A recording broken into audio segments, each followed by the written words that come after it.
ಮಹಾಭಾರತದ ರಹಸ್ಯಗಳು. ಈ ಕಾರ್ಯಕ್ರಮದ ಪ್ರಾಯೋಜಕರು ಆಶಿಕಾ ಅಗರಬತ್ತಿಗಳು, ಅತ್ಯುತ್ತಮ ಗುಣಮಟ್ಟದ ಸಂಕೇತ. ಇದು ನೋಡಿ, ಇದೇ ಅರ್ಜುನಂಗಲ್ಲ ಆಗಿದ್ದು. ಕುದುರೆಗಳು ಆಯಾಸಗೊಂಡು ಅವನೊಂದು ಸರೋವರ ನಿರ್ಮಾಣ ಮಾಡ್ಕೊಂಡು ಮಾಡ್ದ. ಸಾತ್ಯಕ್ಕೆ ಅದನ್ನು ಮಾಡೋಕ್ಕಾಗಲ್ಲ. ಮತ್ತು ನನ್ನ ಗುರು ನನಗೇನು ಕಲಿಸಿದ್ದಾನೆ ಅನ್ನೋದನ್ನು ತೋರಿಸ್ತೀನಿ ಇವತ್ತು ಅಂತ ಅರ್ಜುನ ಹತ್ರ ಕಲ್ತಿದ್ದಲ್ಲ ಇವನು. ಲೋಕ ಇವತ್ತು ಎರಡು ಅರ್ಜುನ ಇರೋದನ್ನು ನೋಡ್ತಾರೆ ಅಂತ ಹೇಳ್ತಾನೆ. ದುರರ್ಜುನ ಮಿಮಂ ಲೋಕಂ ಅಂತ. ಅಂದರೆ ಒಬ್ಬನೇ ಅರ್ಜುನ ಅಲ್ಲ, ಹಿಂದ್ಗಡೆಯಿಂದ ಬೆನ್ನಟ್ಕೊಂಡು ಬರ್ತಾ ಇದ್ದಾರೆ. ಅವರು ಬರೋದ್ರೊಳಗೆ ಅವ್ರಿಗೆ ಸಿಗೋದು ಬೇಡ, ಮುಂದೆ ಹೋಗ್ಬಿಡೋಣ, ವೇಗವಾಗಿ ಓಡಿಸು ಅಂತ ಹೇಳಬೇಕಲ್ಲ. ಅವನು ಶನೈಹಿ ಯಾಹಿ ಅಂತ ಹೇಳ್ತಾನೆ. ಹಿಂದ್ಗಡೆಯಿಂದ ಬರ್ತಾ ಇದ್ದಾರೆ, ನಿಧಾನ ಹೋಗು ಅಂತ ಹೇಳ್ತಾನೆ ಸಾತ್ಯಕ್ಕೆ. ಅರ್ಜುನ ಕೂಡ ಇದನ್ನು ದಾಟಿ ಹೋಗುವಾಗ ಇಷ್ಟು ದೊಡ್ಡ ಯುದ್ಧ ಮಾಡಿರಲಿಲ್ಲ ಅಂತ, ಇಂಥ ಕದನ ಮಾಡಿರಲಿಲ್ಲ. ಅಂಥ ಕದನವನ್ನು ಸಾತ್ಯಕ್ಕೆ ಮಾಡದ ಅಂತ.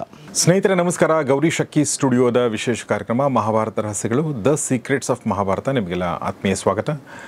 ನಾನು ಗೌರಿ ಶಕ್ಕಿ.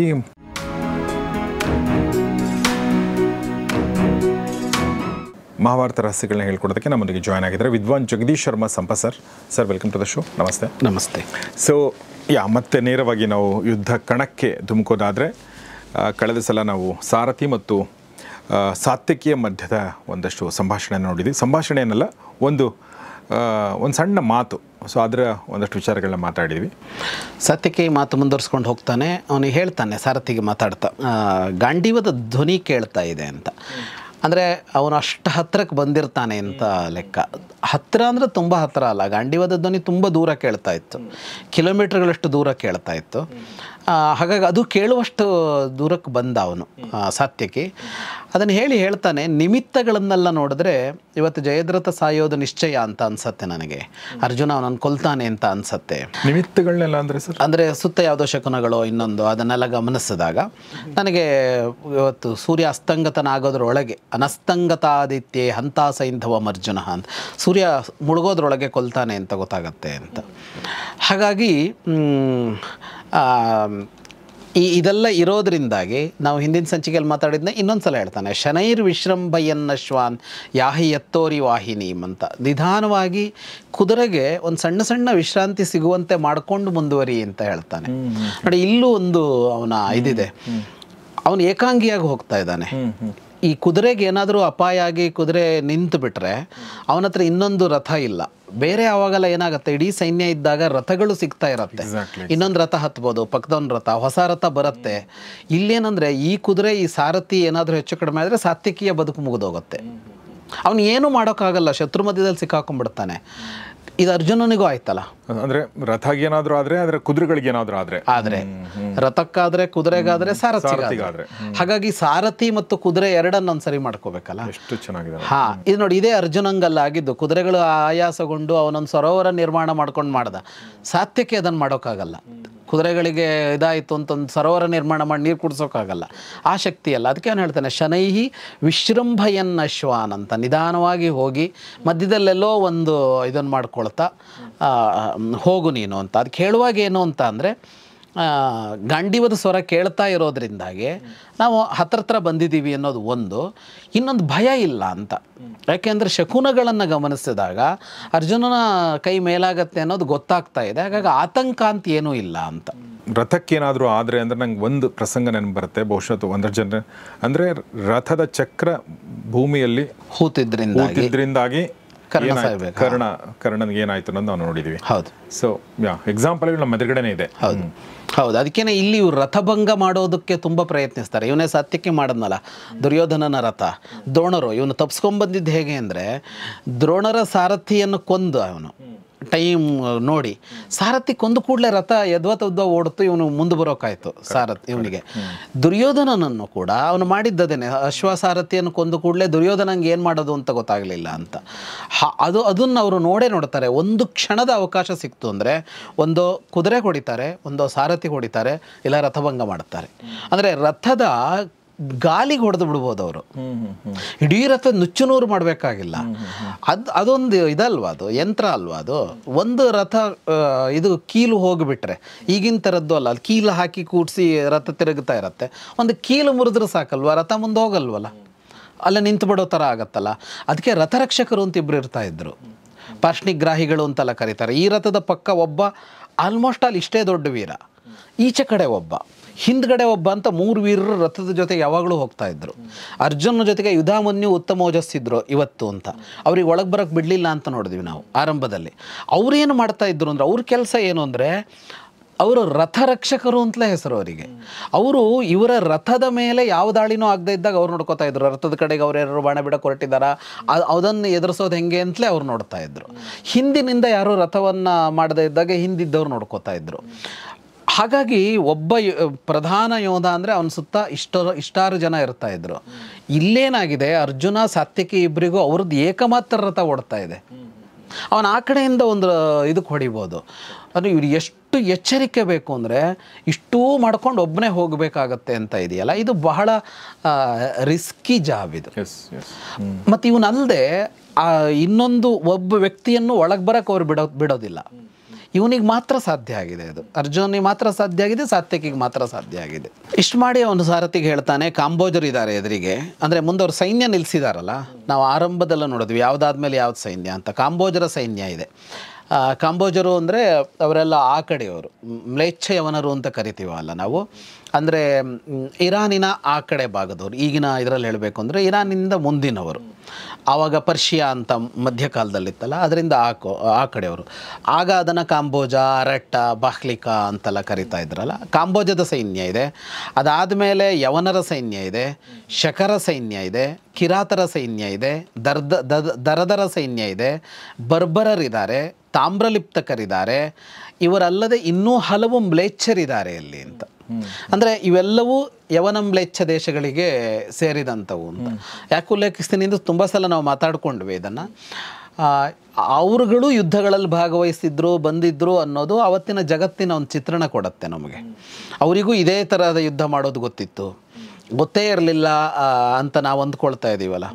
ಕೊಲಂಬಸ್ಸೋ ವಾಸ್ಕೋಡಿಗಾಮನೋ ಬರೋವರಿಗೆ ಜಗತ್ತೇ ಗೊತ್ತಿರಲಿಲ್ಲ ಅಂತ ಅನ್ನೋದಲ್ಲ.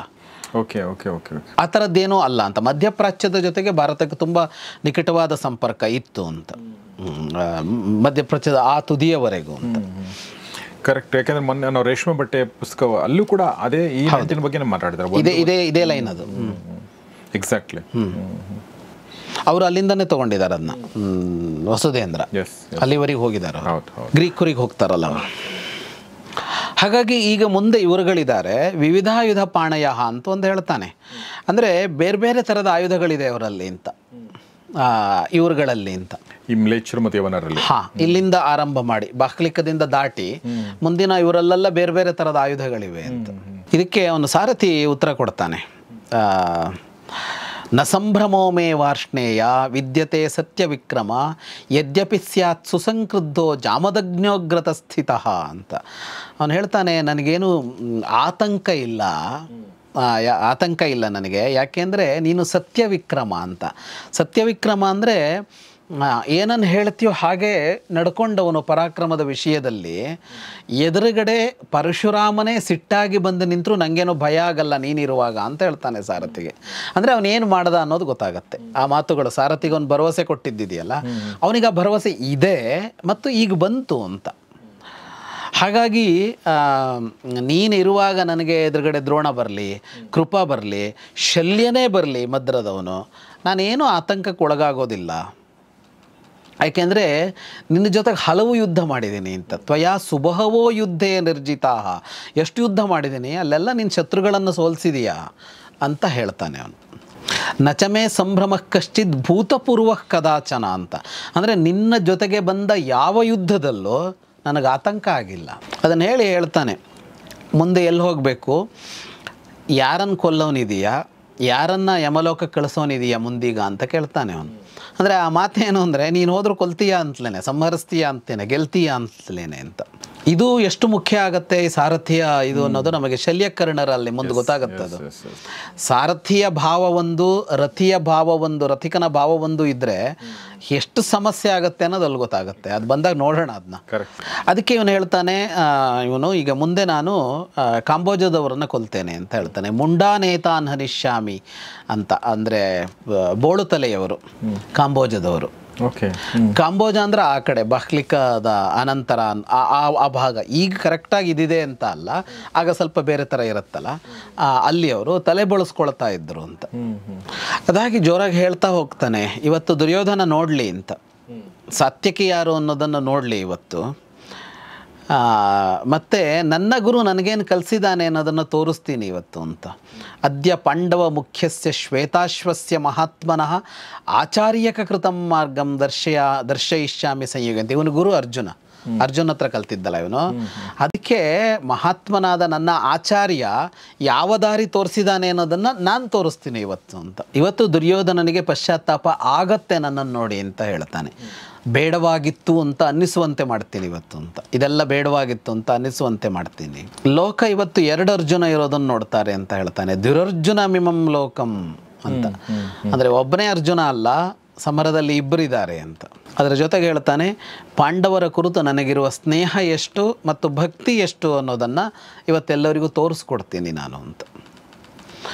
ಯಾಕಿಷ್ಟು ಈ ಸಾತ್ಯಕಿ ಅಂದರೆ ನಾವು ಇದನ್ನು ವಿಸ್ತರಿಸೋದು ಯಾಕೆ ಅಂದರೆ, ಇದನ್ನು ಹಾರಿಸ್ಕೊಂಡು ಹೋಗಿ ಜಯದ್ರಥನ ವಧೆ ಕಡೆ ಹೋಗ್ಬೋದಲ್ಲ ಅಂದರೆ ಹಾಗಿಲ್ಲ ಅಂತ. ಒಬ್ಬ ಸಾತ್ಯಕಿ ಅವನು ಇಲ್ಲಿಯವನೇ ಅಲ್ಲ, ಇವರಿಗೆ ಸಂಬಂಧಪಟ್ಟವನೇ ಅಲ್ಲ, ಅವನು ಅಲ್ಲಲ್ಲಿ ಅವನು.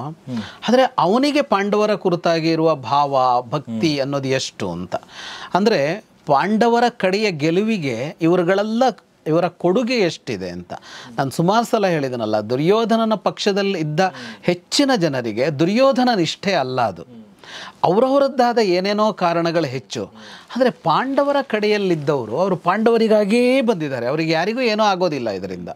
ಅವರಿಗೆ ವ್ಯಕ್ತಿಗತ ದ್ವೇಷಗಳಿಲ್ಲ, ಇನ್ನೊಂದಿಲ್ಲ, ಅವರು ಮತ್ತೊಂದು ಉದ್ದೇಶ ಇಟ್ಕೊಂಡು ಬಂದಿಲ್ಲ ಅಂತ. ಅದರಲ್ಲಿ ಸಾತ್ಯಕಿ ಬಹಳ ದೊಡ್ಡ ಇದಾಗಿ ನಿಲ್ತಾನೆ. ಇವನು ಮುಂದೆ ಮ್ಲೇಚ್ಛರುಗಳನ್ನು ಅಂದರೆ ಕಾಂಬೋಜದಿಂದ ಮುಂದಿನವರೆಲ್ಲರೂ ಮ್ಲೇಚ್ಛಾಯವನ 2 ಹೆಸರಲ್ಲಿ ಕರ್ಕೊಂಡು ಹೋಗ್ತಾ ಇದ್ದಾರಲ್ಲ, ಅಲ್ಲಿ ಕಾಂಬೋಜದ ಸೈನ್ಯ ಮೇಲೆ ಬಹಳ ದೊಡ್ಡ ದಾಳಿ ಮಾಡ್ತಾನೆ. ಶಕರ ಮೇಲೆ ಮಾಡ್ತಾನೆ, ಶಬರರ ಮೇಲೆ ಮಾಡ್ತಾನೆ, ಕಿರಾತರ ಮೇಲೆ ಮಾಡ್ತಾನೆ, ಬರ್ಬರರ ಮೇಲೆ ಮಾಡ್ತಾನೆ. ಹಾಗಾಗಿ ಅಲ್ಲಿ ದೊಡ್ಡ ಪ್ರಮಾಣದಲ್ಲಿ ಸತ್ತವರ ಸಾಲು ಹರಡಿ ಹೋಗಿರುತ್ತೆ.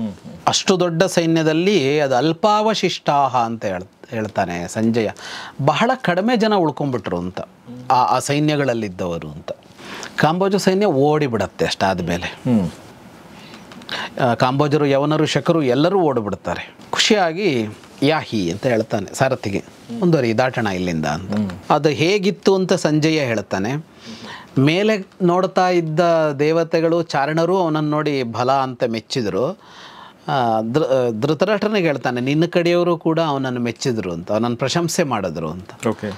ಒಬ್ಬನೇ ಹೀಗೆ ಮಾಡ್ಕೊಂಡು ಹೋಗ್ತಾ ಇರೋದು ಇದೆಯಲ್ಲ, ಆದರೆ ಶತ್ರುವು ಮೆಚ್ಚುವಂತೆ ಅಂತ ಒಂದು ಭಾಷೆ ಇದೆಯಲ್ಲ ನಮ್ಮಲ್ಲಿ, ಅದಾಯಿತು ಅಂತ.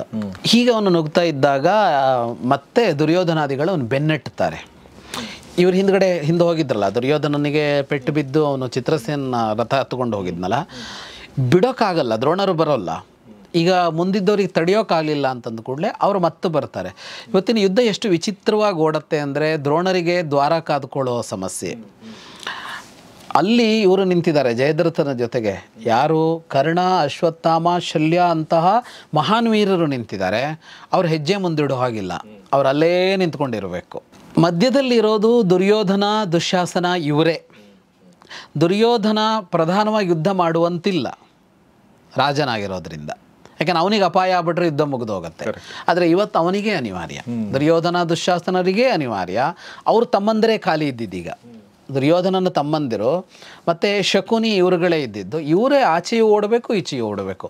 ಅವ್ರಿಗೆ ಎಷ್ಟು ನೀರು ಕುಡಿಸಿದ್ದು ಅಂದರೆ, ಒಬ್ಬ ಅರ್ಜುನ ನೀರು ಕುಡಿಸೋದ ಮೊದಲು, ಅದಾದಮೇಲೆ ಈಗ ಸಾತ್ಯಕಿ ಏನು ಮಾಡೋಕ್ಕೂ ಆಗಲ್ಲ.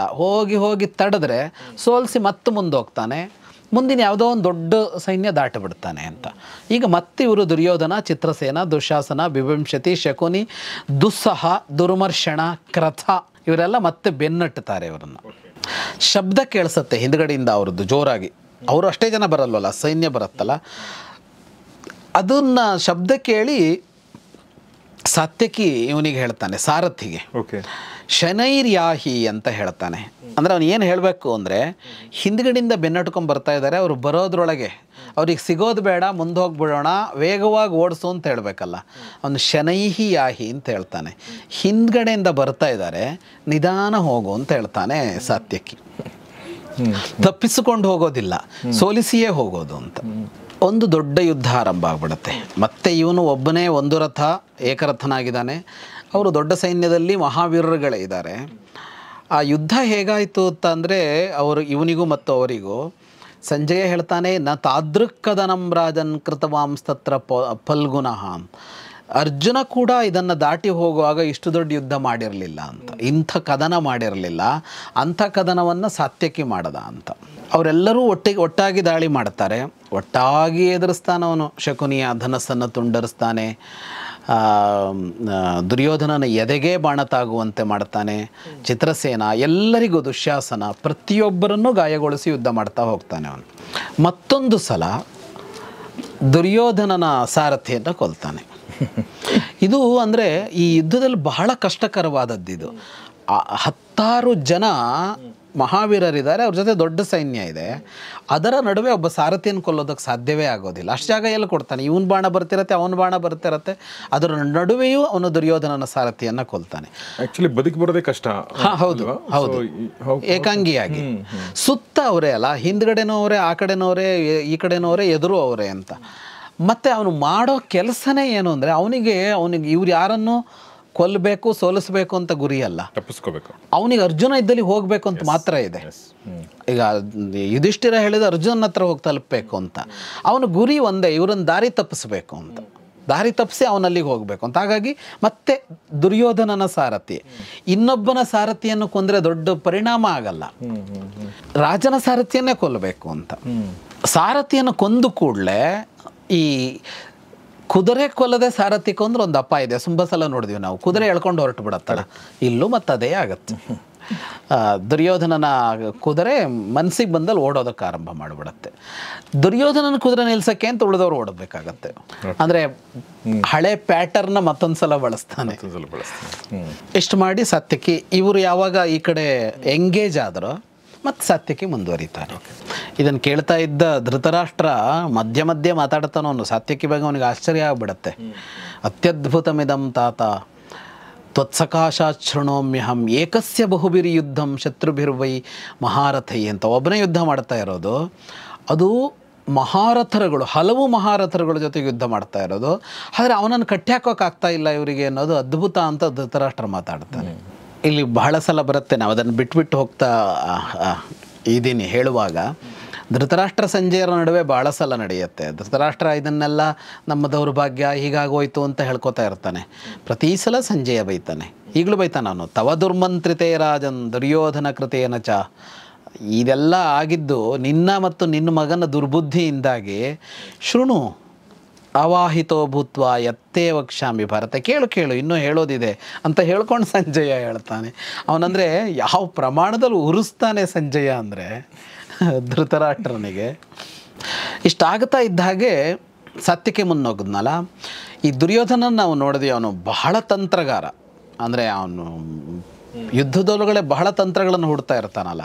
ಇಷ್ಟಾದ ಮೇಲೆ ಅವನು ಮತ್ತೆ ಸಂಶಪ್ತಕರನ್ನು ಕಳಿಸ್ತಾನೆ. ಸಂಶಪ್ತಕರು ಅಂದರೆ ತ್ರಿಗರ್ತದ ಇವರು, ಅವ್ರು ಶಪಥ ಮಾಡಿ ಬರ್ತಾರಲ್ಲ, ಅವ್ರಿಗೆ ಹೋಗಿ ಆದೇಶ ಮಾಡ್ತಾನೆ, ಹೋಗಿ ತಡೀರಿ ಅವನನ್ನು ಅಂತ, ಸತ್ಯಕ್ಕಿನ್ನ ತಡೀರಿ ಅಂತ. ಸಂಶಪ್ತಕರದವ್ರದ್ದು ಏನು ಅಂದರೆ ಶಪಥ ಮಾಡಿ ಬರೋರು. ಅಂದರೆ ತಡಿಬೇಕು ಇಲ್ಲ ಸಾಯ್ಬೇಕು, ಎರಡೇ ಅವರದ್ದು. ಉಳಿದವ್ರು ಹಾಗಲ್ಲ, ಸಾಯೋಕ್ಕೆ ರೆಡಿ ಆಗಲ್ಲ. ತಡಿಯೋಕ್ಕೆ ಟ್ರೈ ಮಾಡ್ತೀವಿ ಅನ್ನೋರು. ತಡಿಯೋಕ್ಕೆ ಟ್ರೈ ಮಾಡ್ತೀವಿ, ಆಗದಿದ್ರೂ ಓಡೋಗ್ತೀವಿ ಅಥವಾ ಬದಿಗೆ ಸರ್ಕೋತೀವಿ. ಯಾಕೆಂದರೆ ಇಲ್ಲಾಂದ್ರೆ ಕೊಲ್ತಾನಲ್ಲ ಅವನು. ಇವ್ರು ಸಾಯೋದಕ್ಕೆ ರೆಡಿ ಇರಲ್ಲ ಉಳಿದವರು. ಅದು ಉಳಿದವರು ಅಂದರೆ ದುರ್ಯೋಧನಾದಿಗಳು ಅಂತಲ್ಲ, ಈಚೆ ಕಡೆಗೂ ಹಾಗೇನೆ ಅದು. ಅಂದರೆ ಸಾವಿನ ಹಂತ ಬಂತು ಅಂದರೆ ಅವರು ತಮ್ಮನ್ನು ರಕ್ಷಿಸ್ಕೊಳ್ತಾರೆ ಯುದ್ಧದಲ್ಲಿ, ಆಮೇಲೆ ಮತ್ತೆ ಸಿದ್ಧರಾಗಿ ಬರ್ತಾರೆ. ಈ ಸಂಶಪ್ತಕರು ಮಾತ್ರ ಹಂಗಲ್ಲ. ಅವರು ಒಂದೋ ಸಾವು ಇಲ್ಲ ಸೋಲಿಸಬೇಕು ಅನ್ನೋ ಥರ ಬರೋದಿದೆಯಲ್ಲ, ಅದು ಹುಚ್ಚು. ಇದು ವಾಸ್ತವವಾಗಿ ಹುಚ್ಚು. ಇದು ಯುದ್ಧದಲ್ಲಿ ಹೀಗೆ ಮಾಡಬಾರದು, ತಂತ್ರ ಪ್ರಧಾನವಾಗೇ ಹೋಗಬೇಕು. ಹೀಗೆ ಹೋಗಿ ಕುತ್ತಿಗೆ ಕೊಟ್ಕೊಂಡಿದ್ರದ್ದೇನು ಪ್ರಯೋಜನ? ಆದರೆ ಇವ್ರು ಇರೋದು ಹಾಗೆ, ದುರ್ಯೋಧನಿಗೆ ಸರಿಯಾಗಿ ಸಿಕ್ಕಿದ್ದಾರೆ. ಸಂಶಪ್ತಕರು ಅಂತಂದ್ರೆ ಅವರೆಲ್ಲರೂ ಹಂಗೆ ಇದ್ದಾರೆ ಅಥವಾ ಆ ತ್ರಿಗರ್ತ ಸೈನ್ಯ ಏನಿದೆ, ದೊಡ್ಡ ಸೈನ್ಯ, ಅದು ಅವ್ರ ಸ್ವಭಾವ, ಅದು ಶಪಥ ಮಾಡಿ ಹೋಗೋದು ಅಂತ ಆ ಊರಿನವರ ಸ್ವಭಾವ, ಆ ರಾಜ್ಯದವರ ಸ್ವಭಾವ ಕರೆಕ್ಟಾಗಿ ದುರ್ಯೋಧನಿಗೆ ಸಿಕ್ಕಿದ್ದಾರೆ. ಅಂದರೆ ಅವನು ಬಲಿಕ ಬಕ್ರ ಮಾಡ್ತಾನೆ ಅವರನ್ನು ಪ್ರತಿ ಸಲನೂ. ಅವ್ರಿಗೇನು ಬೇಜಾರಿಲ್ಲ, ಅವ್ರಿಗೆ ಅದರಲ್ಲಿ ಏನೋ ಒಂದು ಹುಮ್ಮಸ್ಸು. ಶಪಥ ಮಾಡಿ ನಾವು ಅಂತ. ಇದು ನೋಡಿ, ಈ ಸಂಶಪ್ತಕರಿದಾರಲ್ಲ, ನೋಡೋದಕ್ಕೆ ಏನು ಮೂರ್ಖರು ಅಂತ ನಮಗನ್ಸತ್ತಲ್ಲ, ಇಂಥವ್ರು ಇರ್ತಾರೆ. ಈಗಲೂ ಎಲ್ಲಿರ್ತಾರೆ ಅಂದರೆ ಸರ್, ನಾವು ನೋಡಿ ನಾಯಕರುಗಳ ಅನುಯಾಯಿಗಳು ಅಂತ ಒಂದಿಷ್ಟು ಜನ ಇರ್ತಾರಲ್ಲ, ಅವರು ಎಂಥ ಹೊಡೆದಾಟಕ್ಕೂ ಸಿದ್ಧರಾಗಿ ರಸ್ತೆಯಲ್ಲಿ ನಿಂತ್ಕೊಂಡು ಸಾಯೋದಕ್ಕೂ ಸಿದ್ಧರಾಗೋರು ಅನ್ನೋರು ಎಲ್ಲ ಕಡೆ ಇರ್ತಾರಲ್ಲ. ಅದು ಜಾತಿಗಳಲ್ಲಿರ್ತಾರೆ, ಧರ್ಮಗಳಲ್ಲಿರ್ತಾರೆ, ಪಕ್ಷಗಳಲ್ಲಿರ್ತಾರೆ, ಈ ಥರ ಇರ್ತಾರಲ್ಲ. ಆ ಥರದ್ದೊಂದು ಗುಂಪಿರುತ್ತೆ ಎಲ್ಲ ಕಡೆಗೆ. ಅವ್ರು ತಮ್ಮನ್ನು ಬಲಿ ಕೊಡ್ಕೋತಾರಪ್ಪ ಅದಕ್ಕಾಗಿ. ಅದೊಂದು ವಿಚಿತ್ರ ಮನೋಭಾವ. ಅದು ಸುಲಭ ಅಲ್ಲ, ಹಾಗಾಗೋಲ್ಲ. ಯಾಕೆಂದರೆ ಎಲ್ಲರಿಗೂ ತಾನು ಬದುಕಿದ ಮೇಲೆ ಉಳಿದ ಬದುಕಲ್ವಾ ಅಂತ ಕಾಣಿಸುವಾಗ ಅವ್ರಿಗೆ ಅದು ಕಾಣಿಸೋದೇ ಇಲ್ಲ. ಅವ್ರಿಗೆ ಇನ್ನೂ ಮುಂದೆ ಹೋಗಿ ಹೇಳ್ಬೇಕು ಅಂತಂದರೆ, ಇನ್ನೊಬ್ಬರನ್ನ ಸಾಯಿಸೋಕ್ಕೆ ಅವರು ಸಾಯಕ್ಕೆ ರೆಡಿಯಾಗಿ ಹೋಗ್ತಾರೆ. ಈಗ ಹೊರಗೆ ಟೈಮ್ ಬಾಂಬ್, ಸೂಸೈಡ್ ಬಾಂಬರ್ಗಳು, ಇವರೆಲ್ಲ ಸೂಸೈಡ್ ಬಾಂಬರ್ಗಳೇನೆ ಇವರು. ಅದೇ ಥರನೇ ಅಂತ, ನಾನು ಸಾಯೋದಕ್ಕೆ ರೆಡಿ ಇದ್ದೀನಿ, ಕೊಲ್ತೀನಿ ಇಲ್ಲ ಸಾಯ್ತೀನಿ ಅನ್ನೋ ಥರನೇ ಪಕ್ಕ ಅದೇನೆ.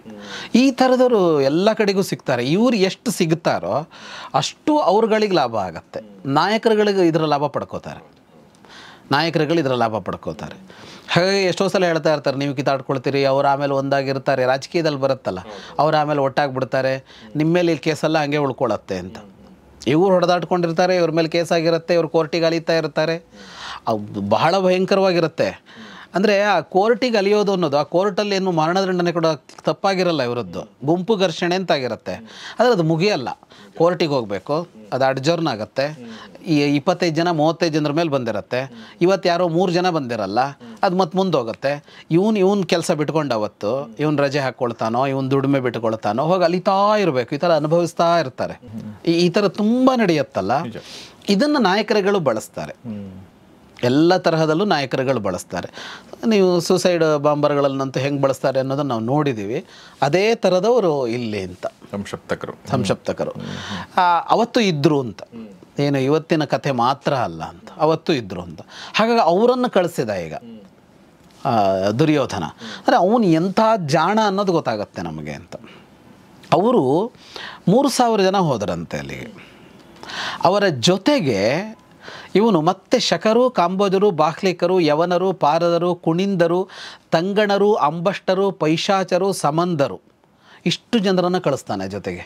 ಅಂದರೆ ಅವರು ಅವಾಗೊಂದ್ಸಲ ಓಡೋಗಿದ್ರಲ್ಲ, ಮತ್ತೆ ಸಂಘಟಿತರನ್ನಾಗಿಸಿ ಮತ್ತೆ ಕಳಿಸ್ತಾನೆ ಅವನ್ನ. ಅದರ ಜೊತೆಗೆ ಪಾಷಾಣ ಯೋಧರನ್ನು ಕಳಿಸ್ತಾನೆ.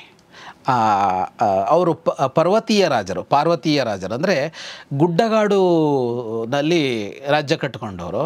ಪಾಷಾಣ ಅಂದರೆ ಕಲ್ಲು. ಹೌದಾ? ವಿಷ ಅಲ್ಲ. ಅಲ್ಲ, ಪಾಷಾಣ ಅಂದರೆ ಕಲ್ಲು. ಕನ್ನಡದಲ್ಲಿ ಪಾಷಾಣ ಅಂದರೆ ವಿಷ ಅಂತ ಬಂದಿದೆ, ಇಲ್ಲಿ ಪಾಷಾಣ. ಪಾಷಾಣ ಅಂದರೆ ಕಲ್ಲು. ಕಲ್ಲು ಎಸೆಯೋದು ಅವರದ್ದು, ಬೇರೆ ಆಯುಧ ಬಳಸೋಲ್ಲ. ಕಲ್ಲು ಒಂದು ಚಿಕ್ಕ ಕಲ್ಲಲ್ಲ, ದೊಡ್ಡ ದೊಡ್ಡ ಭಾಳ ಶಕ್ತಿಶಾಲಿಗಳು. ಪರ್ವತದ ಇದಲ್ಲ, ದೊಡ್ಡ ದೊಡ್ಡ ಬಂಡೆಗಳು. ಅಂದರೆ ಈ ರಾಮಾಯಣದಲ್ಲಿ ಆಂಜನೇಯ ಅವರು ಎತ್ತಿರೋ ಥರ ಬಂಡೆಗಳಲ್ಲ, ದೊಡ್ಡ ದೊಡ್ಡ ಕಲ್ಲುಗಳು ಎಸೆಯೋದು. ಅವ್ರಿಗೆ ಏನು ಸಾಮರ್ಥ್ಯ ಅಂದರೆ ಕಲ್ಲನ್ನು ದೂರ ಎಸೆಯೋದಕ್ಕೆ ಗೊತ್ತು ಅವರಿಗೆ. ಆ ಬಲ ಇದರಲ್ಲಿದೆ.